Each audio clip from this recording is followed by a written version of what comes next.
Seorang pria tanpa sengaja terpleset dan jatuh ke dalam rawa. Anehnya, dia tidak panik. Sebaliknya, matanya terpaku pada dua musang yang bertengger di cabang pohon di dekatnya. Saat tubuhnya semakin tenggelam ke dalam lumpur, kedua musang itu seolah mengerti bahwa dia sedang meminta pertolongan. Salah satunya mulai menggigiti batang pohon dengan panik, sementara yang lain memanjat lebih tinggi ke ujung pohon, lalu menekukan cabang ke arah pria itu. Melihat secercah harapan, pria itu segera meraih cabang tersebut. Namun, musang itu kehilangan keseimbangan dan jatuh langsung ke dalam rawa. Pria itu yang hanya fokus menyelamatkan dirinya sendiri, tidak menyadari hewan malang itu sedang berjuang di lumpur. Dalam sekejap, musang itu hampir tertelan rawa. Musang yang lain hanya bisa melihat dengan putus asa dari atas pohon. Untungnya, pria itu segera menyadari apa yang terjadi. Dia mengulurkan tangannya ke dalam lumpur, mengaduk-aduk dengan putus asa, tetapi musang itu tidak terlihat. Musang di atas pohon kembali bersuara. Akhirnya, pria itu berhasil menarik makhluk kecil itu keluar dari rawa. Bersyukur atas keberanian musang tersebut yang telah menyelamatkannya, pria itu memutuskan untuk merawat mereka. Dia menamai mereka Koto dan Poto. Alih-alih takut atau marah, kedua musang itu justru semakin dekat dengannya. Mereka meringkuk di dalam saku bajunya, seolah-olah memang tempat mereka sejak awal. Namun, yang tidak diketahui pria itu adalah bahwa ada kekuatan misterius dalam dirinya yang perlahan mulai bangkit, dan itulah yang membuat kedua musang itu terikat begitu kuat dengannya. Waktu berlalu. Setelah berjalan cukup lama, pria itu duduk di atas batu untuk beristirahat. Tiba-tiba, seekor elang menukik dari langit. Saat dia menatap mata elang itu, tiba-tiba penglihatan aneh memenuhi pikirannya.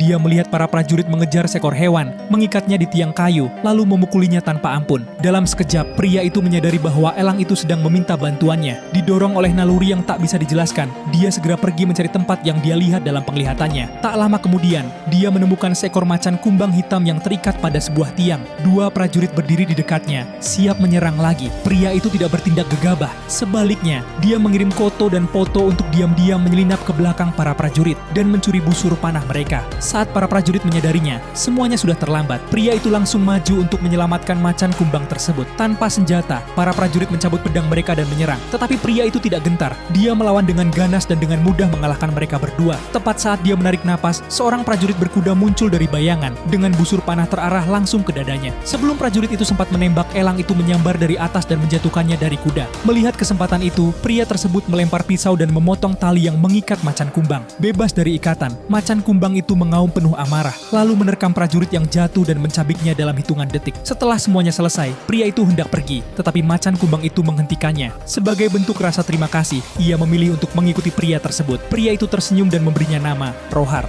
Dan begitu saja, dia mendapatkan satu lagi teman yang kuat. Anjay kelas.